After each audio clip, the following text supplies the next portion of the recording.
Greetings everyone. Thank you again for joining me and being part of this Bible study. If you didn't go through the previous video, it's okay. You are more than welcome to go back there to understand what we are doing today. Today we are actually going to take a quick pit stop on the topic that we are dealing with on the coming of the Son. And we looked into the book of Genesis and we saw the sons of God, and I said I'd explain to you who are the sons of God, because it is a important factor. Because then how would you understand what we spoke about last time we met if you then don't get to grasp who are the sons of God in that scripture? But today, what we are going to do is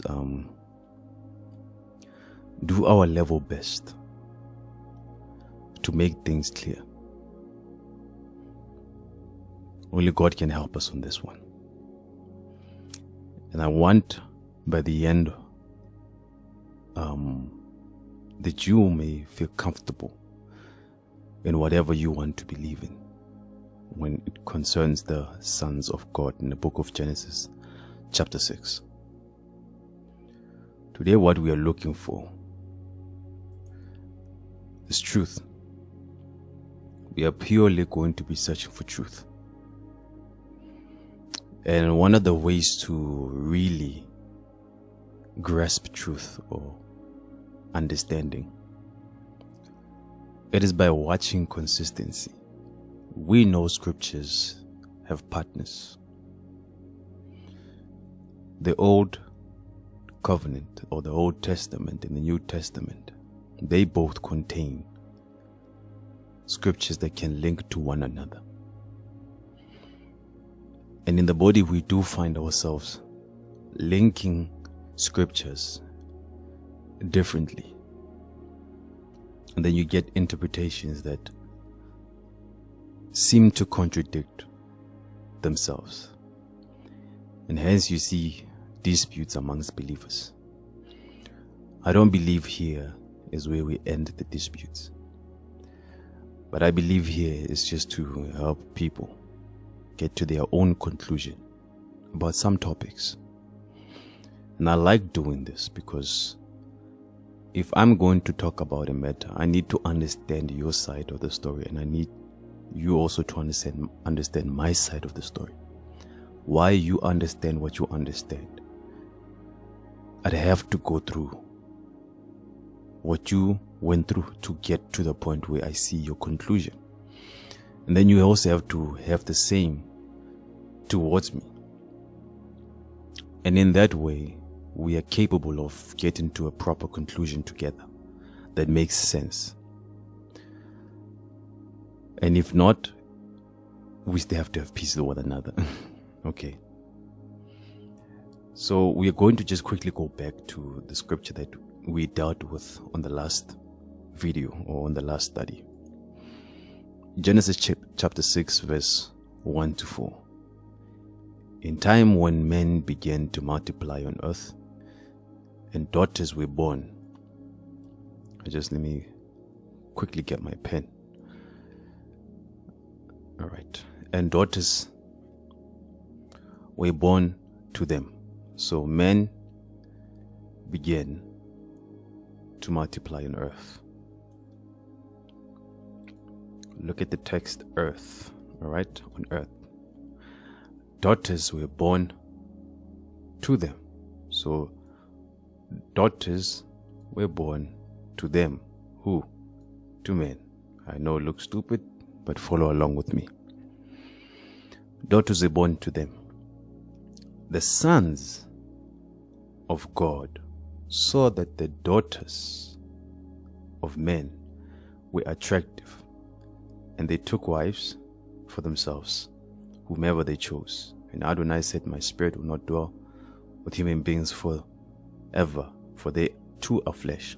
Therefore their lifespan will be 120 years, The Nephilims, which I said also we have to come back and talk about these, were on the earth. Interesting how we said that.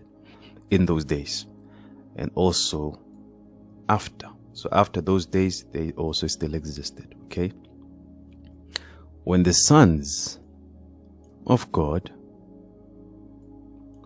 came into the daughters of men, highlight that, and they bore children to them. All right, they bore children to them. These were ancient heroes, men of renown, okay, which we'll get into in another video. So this is where we ended, and I said we need to talk about these concepts. All right, we need to talk about these concepts. Who are the sons of God? Because we are talking about the coming year, and you don't realize the importance, or you don't have clarity on who those are, we might find a problem in the end. We might really have a struggle and division on this topic that we are dealing with. Okay, so the whole point of what we are doing, okay, here is to try to get to a clear definition of who are the sons of God. Now, there's two approaches on who are the sons of God. If there is a third one, I am not aware of, and if you'd like to let me know, you can kindly let me know if you have a third option. But the two that I'm aware of are the sons of Seth and the fallen angels. These are two approaches to who are the sons of God. Okay? So there are those who believe that the concept of the sons of God are the sons of Seth, and there are others who believe that these are in actuality fallen angels. And there's reasons why everyone has that approach. And I've done my own study to see and try to understand both approaches. And I want, as I go through it, for you to also be able to use your mind to understand and to be able to come to your own conclusion on what works and what might not work. And it doesn't mean that other scriptures, if one is for you and the other is not for you, doesn't mean you should throw away those scriptures. All it means is there's a need for a reinterpretation of those scriptures. Because if it's no longer consistent, there becomes a problem. It only means that we are the ones who are wrong in interpreting those parts of the scripture. Because I strongly believe the Bible does not actually contradict itself. Men do. Okay? So let's go into the first one, which is the sons of Seth, or Sethite doctrine. Alright? The sons of Seth. And you need to also see why people would say these are the sons of Seth. And to me, these scriptures that I looked at that seem to be making more sense to me, why someone would think in this approach. There are more scriptures, but personally I didn't use those scriptures because I felt like they were reaching too much. It's something that can easily be taken out of context. Or let me rather say it's too obvious that it's out of context. And others, the ones I saw, were close. Alright, where I felt like this would make more sense, why this person would see it this way. Alright, so the first scripture that I saw in the Old Testament, you see the book of Deuteronomy, chapter 7, verse 3. It says, don't intermarry with them. Don't give your daughters to his son. Don't take his daughter for your son. Now I know this does not look obvious, but this chapter, when you read the chapter, it was God speaking to the Israelites, who are the descendants of Seth, telling them don't intermarry with the Canaanites. The Canaanites are the descendants of Cain. So the concept here, all right, let me get my pen again. So the concept here of don't intermarry, which is an issue of marriage. All right, it's an issue of marriage. Don't give your daughters to his son. And don't take your daughter. Don't take his daughter, all right, for your son. All right. So, like we saw in the book of, let me remove this. In the book of Genesis, let's even go back to Genesis there.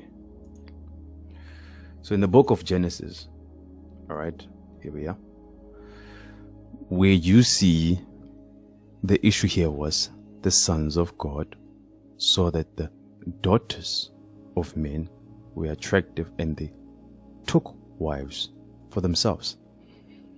All right. So you see the issue of the daughters of men. If the daughters of men here are the Canaanites, all right, the descendants of Cain, and the sons of God are the descendants of Seth. All right. So this is where the reason why I thought that scripture would make sense to understand someone who thought in that manner. All right. Because you see that alignment that yes, God did say to the Israelites, do not intermarry with the Canaanites. Don't take the sons of Seth or the generation of Seth, which is the Israelites, should not intermingle or intermarry with the daughters of men, which would take as the Canaanites, the descendants of Cain. So I get that approach, why someone would think like that. All right, so let's get on to the next scripture that I thought to myself was relevant. In the New Testament, the book of Hebrews. All right, it then says, for to which of the angels, let me highlight that, the angels, did God ever say, you are my son? Today I have become your father. So to which of the angels did God say that about? That you are my son? Then he answers also, God never said of any angel, I will be his father and he will be my son. This is something you just can't overlook. Because in its essence, it's just clearly saying that the angels are not the sons of God, because God has never called them the son, his son, not to any angel. There is no angel in heaven that was called or is being called a son of God, because God never called them his sons. It is God who never called them that. All right.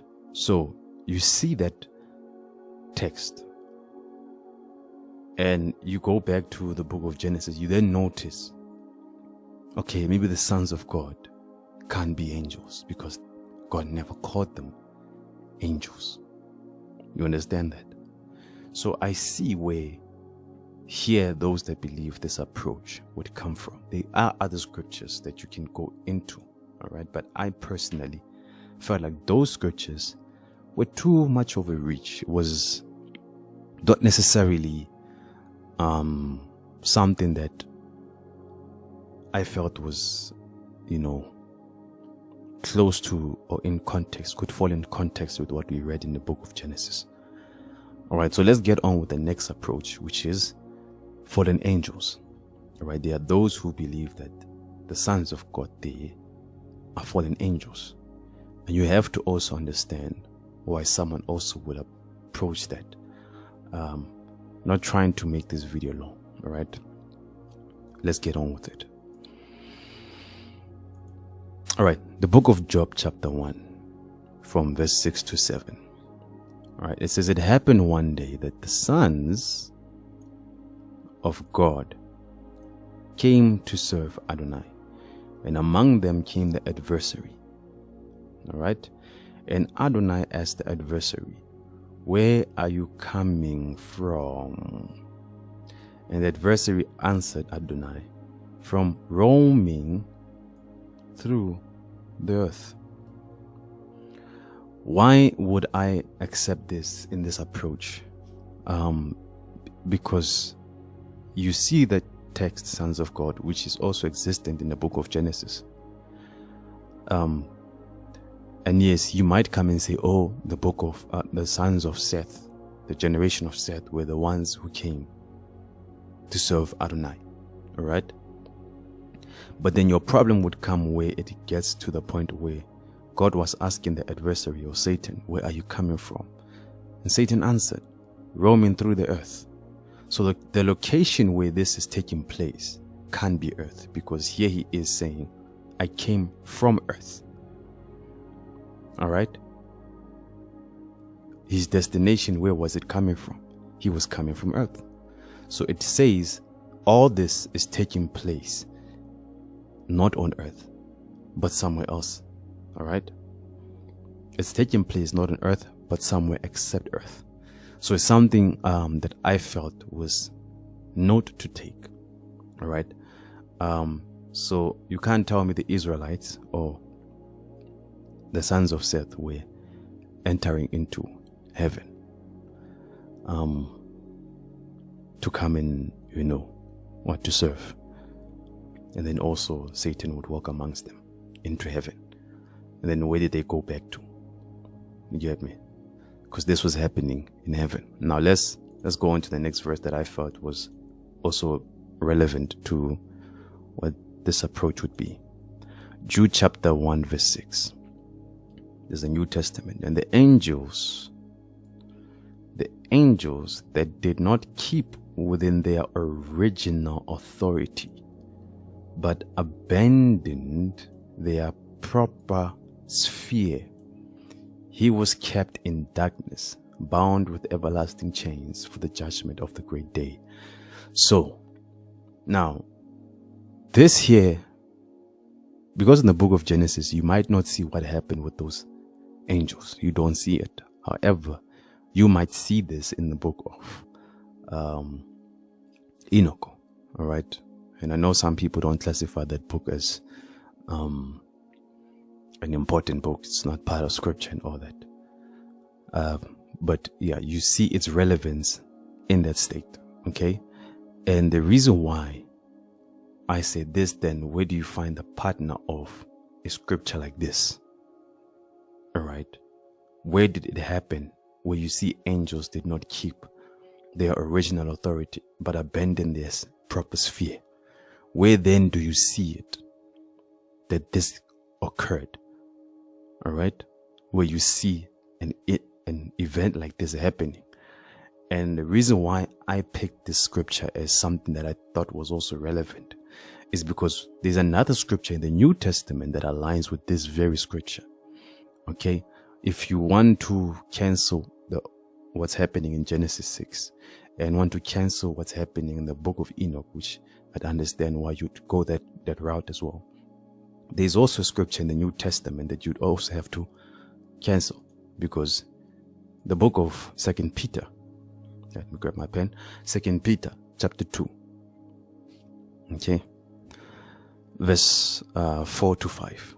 It says, "For God did not spare the angels who sinned." Which angel in the Bible sinned? You need to come and tell me which angels, because it even says angels, not even one angel, angels who sinned that you know. But it says, on the contrary, he put them in gloomy dungeons lower than Sheol to be held for judgment. Aligning with the book of Judah, we just read, okay? He did not spare the ancient world. Now, here's your problem. He did not spare the ancient world. So there's a world that was not spared by God. On the contrary, He preserved Noah. Now you see what's happening. When you see the angels in alignment with Noah, you are then aware that this is the same time frame. These are the same days. These are the same place. All right? On the contrary, he preserved Noah, a herald of righteousness, with 7 others, and brought the flood. He brought the flood upon a world of ungodly people. That is a big problem, that you can't also deny this. All right? When you're looking at this, it's already telling you, this is Genesis. Okay, I'm not going to write this. Never mind, I'm not going to write this. I'm using a mouse. This is Genesis chapter 6. All right? So you can't ignore that then. And that will become a serious problem, because you're seeing this twice in the New Testament. All right, now I want to give you my conclusion as to what I believe. I acknowledge what's happening when you believe that these are the sons of Seth, the descendants of Seth, the children of Seth. But it becomes problematic when you pin it with the other scripture that we just went through on the aspect of fallen angels that you see in the New Testament. We see Peter talking about it. We see Jude talking about the same time frame. We see angels, the Bible acknowledging angels that sinned. You'd have to come and tell me where angels sinned in the time frame of Noah. And you have to show me where their sin was. You understand? So when it comes to the sons of God, we don't fully know why that was written that way. But the scripture there, when you believe in the approach of Seth, is that God never called angels sons. So it's possible that the writer is the one who called angels God's sons and not God. There is that outlook of things that you also have to bear in mind, that it's possible that it's the writer who called them the sons of God, but not God who called them his sons. So it might be the writer who did that writing, who called it. God never called them. I will not deny that. But the writer would possibly be the one that called those people the sons of God. Because that one aligns too much. The approach of fallen angels aligns way too close with the approach of the Seth.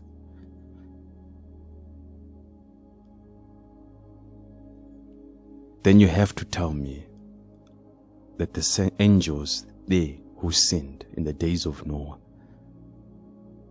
that angels are actually the descendants of Seth. You'd have to come and tell me that, which is also something that's going to be difficult to prove. But anyway, that's my view on what I see and who are the sons of God in the book of Genesis 6, which you see to be, in my opinion, fallen angels. Thank you so much. Till we meet again, have a wonderful day. Shalom.